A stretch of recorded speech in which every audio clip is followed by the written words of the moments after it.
This video is brought to you by Captivating History. The Treaty of Verdun and the Rurik Dynasty, beginnings of modern nations. Charlemagne's son, Louis the First, became the ruler of the empire following his death in 778 CE.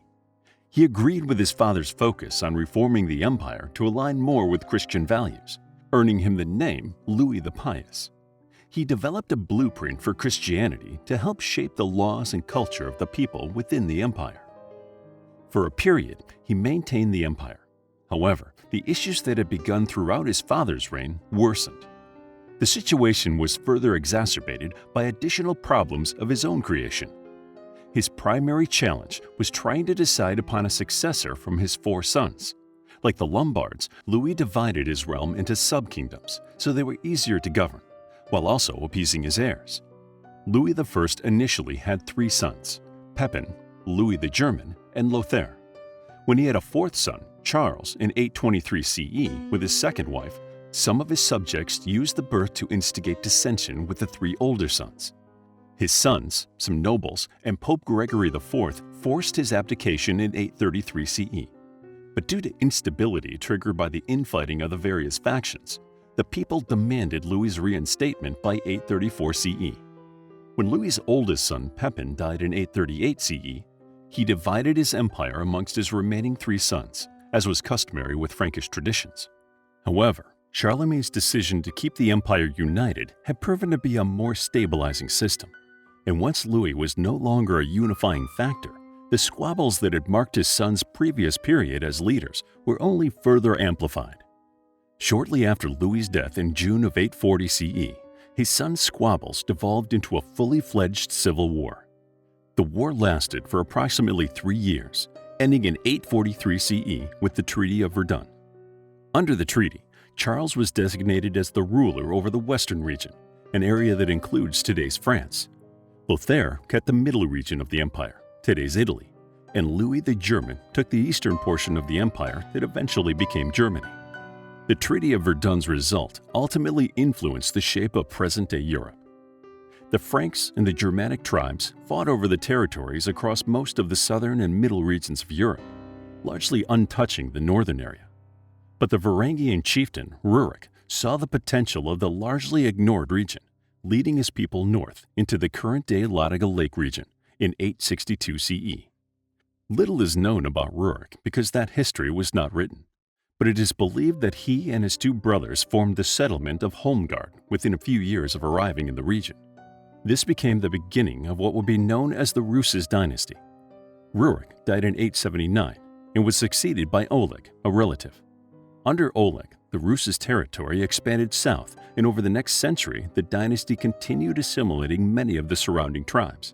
These different cultural ideologies helped to catalyze and perpetuate divisions and fractures within the empire. However, the Rusis dynasty continued to grow over the years and eventually became what is modern-day Russia. Alfred the Great. Alfred the Great, King of Wessex, was the 5th son of King Ethelwulf of the West Saxons, born between 847 to 849 CE. He protected his kingdom from repeated invasions and reformed many established systems to be more efficient. His reign left an indelible mark on the island that would one day form one of the largest empires in the world, Great Britain. Alfred excelled at military strategy, and by 868 joined his brother, King Ethelred I, in assisting King Burgred of Mercia against the Danes, often called Vikings today. In 871, the Danes again attempted to expand their grasp over the region and attacked Wessex. Again, Alfred joined his brother, engaging in several battles against the Danish forces. When Ethelred died that same year, Alfred was the next in line for the throne, becoming king. Over these 25 years, Alfred engaged in off-and-on skirmishes with the Danes, suffering some defeats but mostly achieving victories. His penchant for fortifying his military position and building new encampments in strategic areas proved to be successful against the Danish invaders. Alfred also maintained a positive relationship with the rulers of Mercia and Wales, and when they required assistance, he provided both kingdoms with needed support. They, of course, reciprocated. Although Alfred was a very capable military leader, changes he made within the empire itself earned him the epithet the Great. One such endeavor was mandating that all free men have the opportunity to learn how to read. He recognized that if people understood their differences, they'd be far less likely to feud amongst themselves. Otto the First. The death of Charlemagne resulted in Western Europe again being plunged into divided regions. However, his reign was not the only time when Western Europe was united. Otto the First established an empire that was more sustainable, becoming known as the Holy Roman Empire. What Otto the First established lasted for several hundred years, well into the early modern era. Otto was born in 912 CE, the second son of a Saxon duke. His father, King Henry the Fowler, having seen his son's ability to lead, appointed his son his successor. When Henry died in 936 CE, the Saxons approved the late king's choice, and Otto was elected as king that same year. Circa 950 CE, Otto expanded his reach into new territories. The first group he defeated were the Slavs, residing just east of his kingdom. Next, Otto turned his attention to the problematic region that would one day be France. The people to the west were constantly attacking Otto's borders because they believed that Lotharingia, now known as Lorraine, was historically their territory. In 951, Otto considered a campaign to conquer this territory, where the Roman Empire had begun. Adelaide, the widow of the nominal king of Italy, requested his assistance. He marched his men into northern Italy to take the lands that had once been a part of the Lombard kingdom. He successfully rescued, then married, the beleaguered widow, and the moniker of King of Italy was appended to his many titles. Otto knew that he needed to establish a succession that could maintain his empire and legacy after his death. In 961, he chose the son he had fathered with Adelaide to be his successor.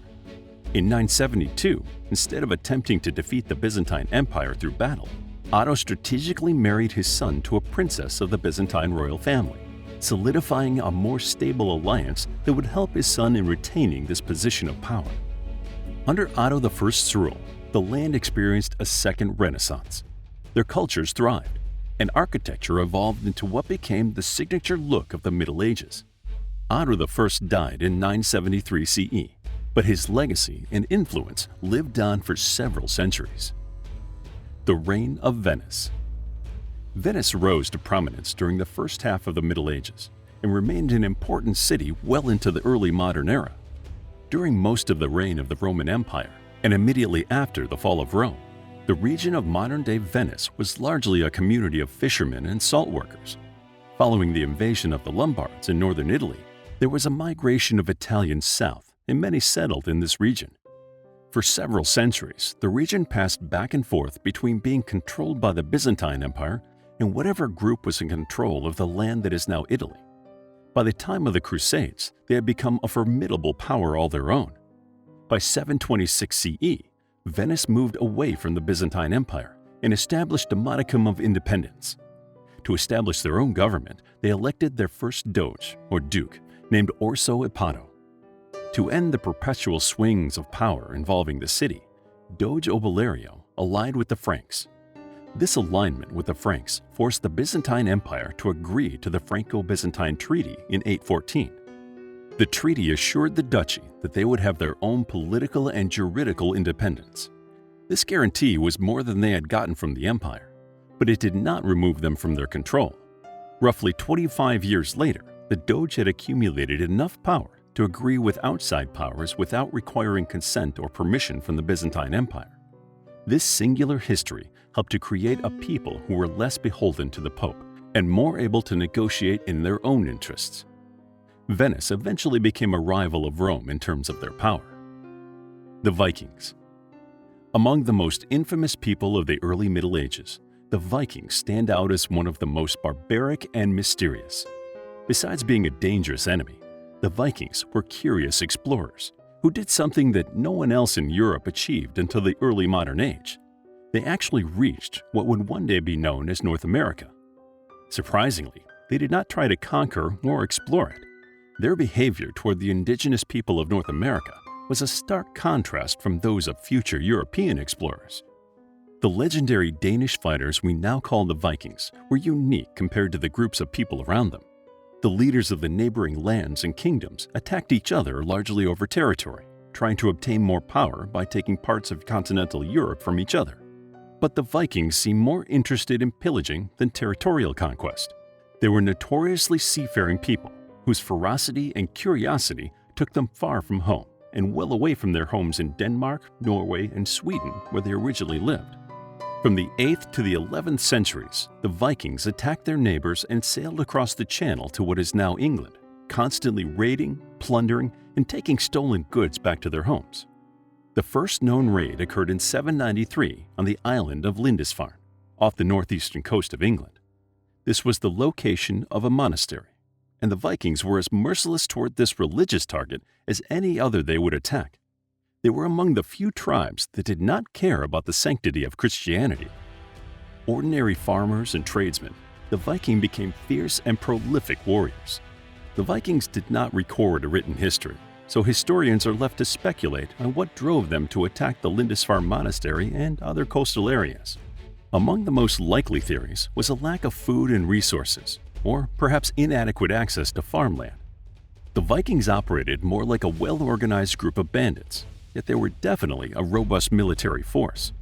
Their method of attacking was likened to more of a bolt of lightning than a long, protracted storm. However, their objective was only to plunder, rob, and then leave, never seeking to rule over the places they raided. Over time, the Vikings settled in some places that they had frequently raided. However, England was where their presence was the most influential. They were a perpetual problem for Alfred the Great, but they also knew the value of peace. There was a period of peace between the Danes who occupied the island and the native people, and the Vikings came to see that Alfred practiced many of the true teachings of Christianity. Over time, Alfred's military strength and wisdom as a ruler convinced the Danes to stop fighting, and they eventually became a part of English society. The second half of the Middle Ages. Christianity had spread across the Roman Empire by the time Rome was sacked by the Visigoths. The more popular the religion became, the more diverse the beliefs were about Jesus' teachings. There were several attempts to make a more unified form of Christianity, but despite those attempts, different sects were developed across Europe. While most of these sects were largely stamped out, the differences between Eastern and Western Christianity continued to grow. Eventually, the beliefs were so diverse that the powers in Rome and Constantinople could no longer overlook those differences.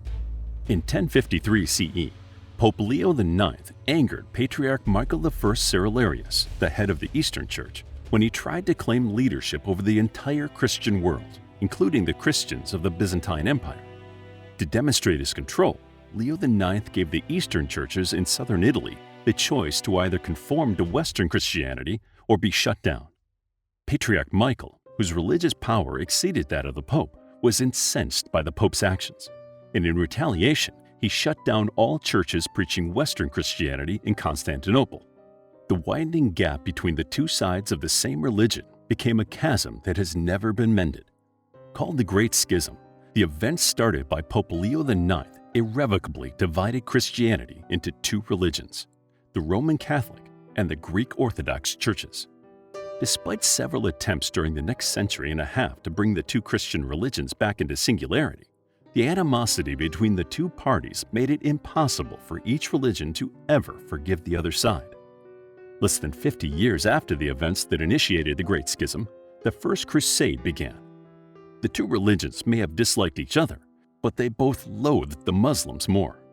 Removing the Muslims from the Holy Land was something both the Roman Catholic and the Greek Orthodox churches agreed upon.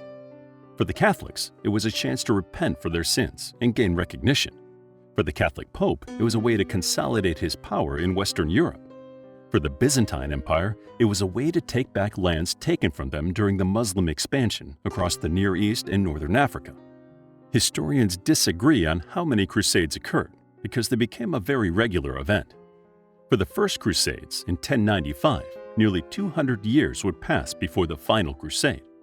Over time, reasons for the crusades became less clear and the crusaders less organized, and this void in conviction created opportunities for corruption.